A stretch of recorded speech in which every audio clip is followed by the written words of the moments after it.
Super foggy morning. As in, napakadilim ng kapaligiran. Ano, tayo maglalakad. Time check tayo. Time check. It's 9:05.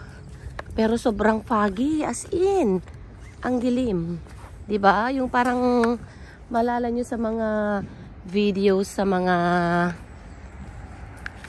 horror movies. Oh, 'di ba? Kala nyo horror, no? Hindi. Mali kayo dyan. Dahil winter season namin, kaya ganyan. Winter na winter, walang mga dahon.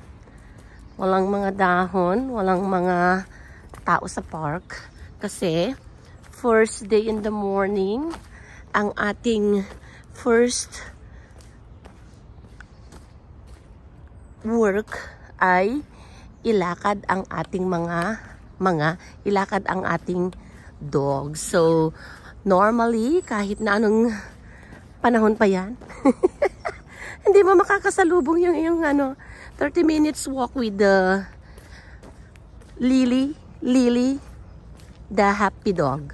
Ayan siya. O, diba? So, ayan.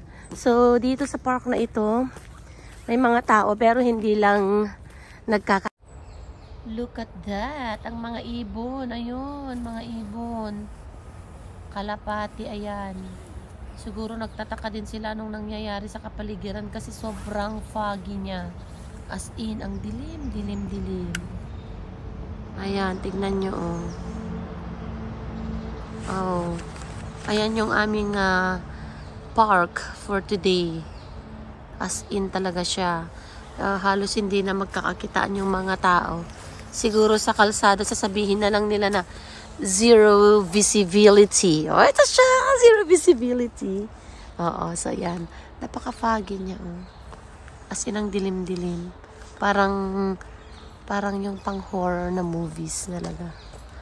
Ang outcome niya, tignan ko. Pero, syempre, usap pa rin yung mga nag-jogging, nag-walking. Marami pa rin sila. Look at that, oh. Nakakatakot minsan, pero okay na rin. Malamig. Hindi naman siya gaanong malamig, eh. So, ito yung tinatawag nilang foggy.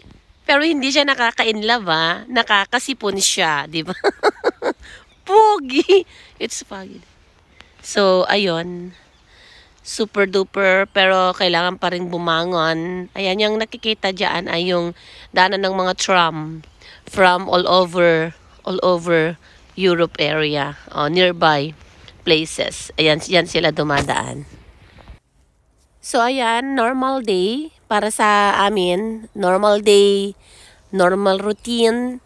Siyempre, pag mga ganitong panahon, dapat maaga ka pa rin sa pupuntahan mo kasi mas earlier siguro kasi siyempre yung mga pag nagbabike, mas ibaba yung speed ng pagtakbo nila. Ayan. And siyempre, mas mabagal kang kumilos kasi napaka-groggy namin. Napaka-groggy kapag ganito yung panahon. Nakakatamad bumangon, nakakatamad mag-work. Pero, siyempre, kailangan nating magtrabaho kasi maraming bills ang dumarating monthly. So, kailangan nating work pa rin. Ang walang hanggang work. Parang hindi yata magpapakita ang haring araw ngayon. Pero, minsan, some of the days,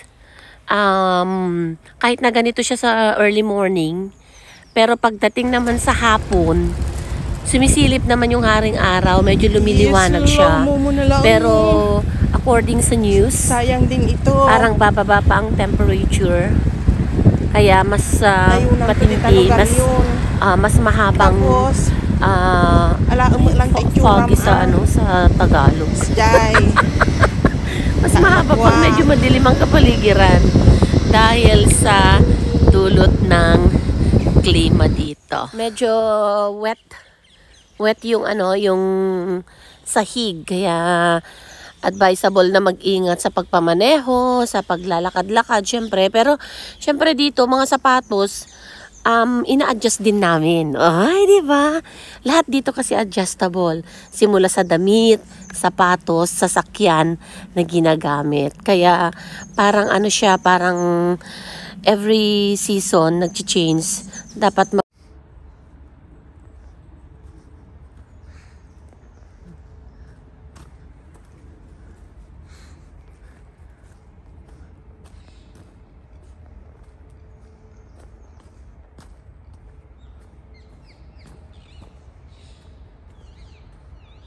naririnig niyo yung mga mga kalapate, yung kalapati, mga ibon, naririnig nyo kasi nagtataka din siguro sila bakit ganito.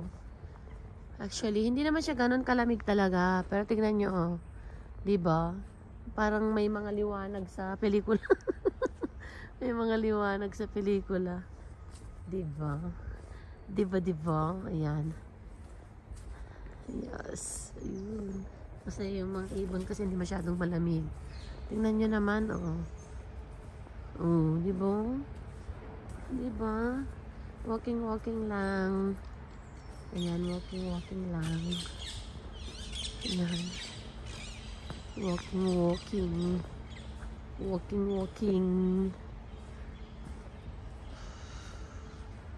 Ayun. Yung mga kabahayan na dyan, exit na ng park. Ayan.